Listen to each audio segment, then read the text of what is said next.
Have you ever looked at a map and just wondered why? You see two massive continents, Europe and Africa, so incredibly close, but still totally separate. Well, today we're tackling one of the biggest questions in geography. What's the deal with that tiny 14-kilometer gap? The question seems simple, but trust me, the answer is anything but. Right, so let's get specific. We're talking about the Strait of Gibraltar, that little stretch of water between Spain and Morocco. It's the gateway from the Atlantic to the Mediterranean, and it's one of the busiest shipping superhighways on the planet. And yet, nothing. No bridge, no tunnel. So what gives? I mean, at first glance, the distance is just nothing. 14 kilometers. To give you some perspective, the Channel Tunnel connecting the UK and France is 50 kilometers long, more than 3 times the distance. And then you've got China's Danyang-Kunjang Bridge, which is a mind-blowing 165 kilometers. So a little 14-kilometer hop should be a piece of cake, right? Well, that's where things get complicated. See, the biggest problems with building a bridge here aren't the ones you can see on a map. Nope, the real deal breakers are hidden deep down, under all that water. Let's just come back to this number for a second. 14 kilometers, that's it. On a clear day, you can literally stand on the coast of Spain and see Africa. It feels like you could almost swim it, and that's exactly what makes the lack of a bridge so completely baffling. But here's the number that changes absolutely everything: 900 meters. That is how deep the Strait of Gibraltar is. This is not some gentle, shallow waterway. We are talking about a massive underwater canyon. Just imagine trying to build bridge supports that go down almost a full kilometer to the seabed. That's an engineering nightmare on a whole other level. And as if being incredibly deep wasn't enough, the water isn't just sitting still. This is where the Atlantic Ocean and the Mediterranean Sea literally collide. And that creates these unbelievably powerful and chaotic underwater currents. Trying to do any construction in that would be a constant, dangerous fight against the ocean itself. To really put that depth in perspective, think about the Channel Tunnel again. That was built in an area where the sea is only about 75 meters deep. So you have 75 meters versus 900.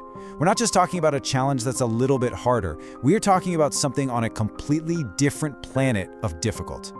Okay, so building a bridge down from the surface is basically impossible. I get it. Too deep, currents are too crazy. So the logical next thought is, why not just go underneath it all? A tunnel, right? Just like they did between France and the UK. But well, the strait has a few more nasty surprises waiting for us. Yeah, the minute you start talking about a tunnel, you run into a whole new set of, let's call them geological nightmares, that make this project uniquely tough.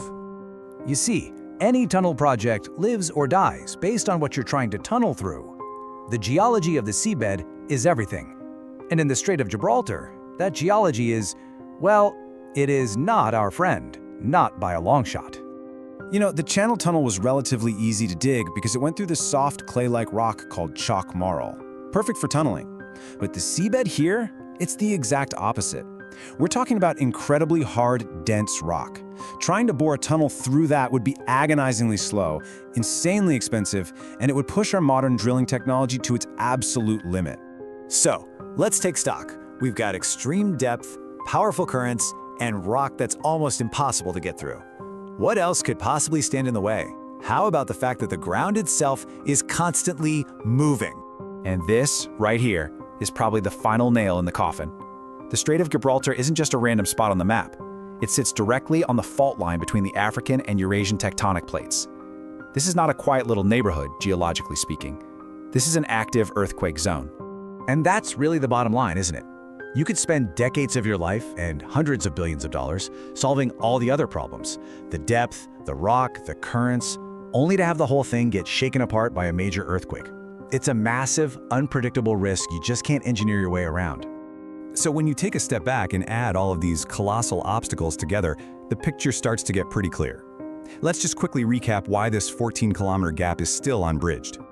First, you've got the incredible depth and those vicious currents, which makes a bridge a non-starter. Second, if you try to build a tunnel, you run into a wall of solid rock that's a nightmare to excavate. And finally, the wild card hanging over the whole thing is the constant, serious threat of earthquakes. So when you combine all of these immense engineering challenges with those unavoidable natural risks, the price tag just becomes astronomical. And that's why, with the technology we have today, the project is officially considered economically unfeasible. The risks are just too high, and the costs are way too great. But you know, that's the verdict for now. And it leaves us with one last fascinating question. Humans have a pretty good track record of building the impossible. So as our technology gets better, as our materials get stronger and our machines get smarter, will this calculation ever change? Is connecting Europe and Africa truly a matter of if, or is it just a matter of when?